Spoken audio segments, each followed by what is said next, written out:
In today's video, I'm going to teach you how to store your Obsidian notes for cloud storage.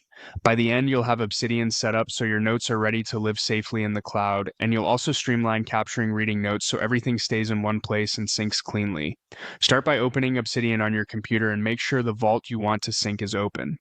From the main interface, head to Settings. You'll find the gear icon in the lower left corner of the app. This is where all the key controls for plugins and syncing live, so it's the best place to prepare your vault for cloud storage. Inside Settings, choose Community Plugins. If this is your first time here, Obsidian may remind you that third-party plugins are created by the community. That message is normal. You can proceed if you're comfortable with trusted plugins. We're going to install a well-known one that helps bring your Kindle highlights into your vault, which is useful because any notes and highlights you gather can then be stored and synced along with the rest of your notes. Click Browse to open the plugin marketplace. In the search bar, type Kindle Highlights.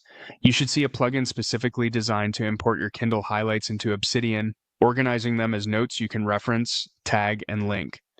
This is helpful for cloud storage because once your highlights are inside your vault, they're treated like any other note and can be included in your sync. Select the Kindle Highlights plugin and click Install. Give it a moment to download and set itself up. When it's done, click Enable. Enabling makes the plugin active inside your vault, and you'll be able to find its settings and commands in Obsidian right away. If the plugin offers configuration options, you can come back to them later to tailor how imports look in your notes. Now move to the Core Plugins section in Settings.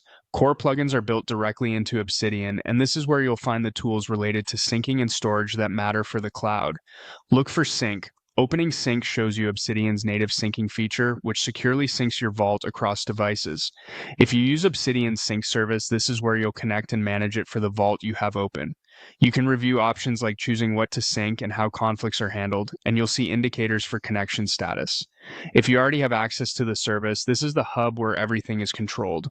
If you prefer a different cloud provider, you can still use this section to understand how Obsidian treats synced content and how your vault behaves when it's stored in the cloud. Before you leave Settings, take a moment to make your workflow faster. Add a hotkey for Kindle Highlights so you can trigger it instantly. In the Hotkeys area, find the Kindle Highlights command you use most frequently. Click the plus sign next to it, then press the key combination you want to assign. Choose something memorable that doesn't conflict with other shortcuts you rely on. A good shortcut saves time, reduces clicks, and makes it easy to capture highlights into your vault, which in turn keeps everything tidy and ready for syncing. At this point, you've opened Obsidian and adjusted the key places that matter for cloud storage. You visited Community Plugins to bring your highlights into the vault. You enabled the plugins so those notes are part of your system. You explored Core Plugins and located Sync so you can manage how your vault is stored and synchronized, and you created a convenient hotkey to keep your capture process smooth. With this setup, your notes and imported highlights can live in your vault and be included in your cloud workflow, giving you access across devices and a consistent, backed-up knowledge base. If you ever change your mind about a plugin or shortcut, you can return to Settings at any time to adjust it. Keep your vault organized, keep your plugin list focused on what you truly use, and your cloud-stored notes will remain reliable, searchable, and easy to work with.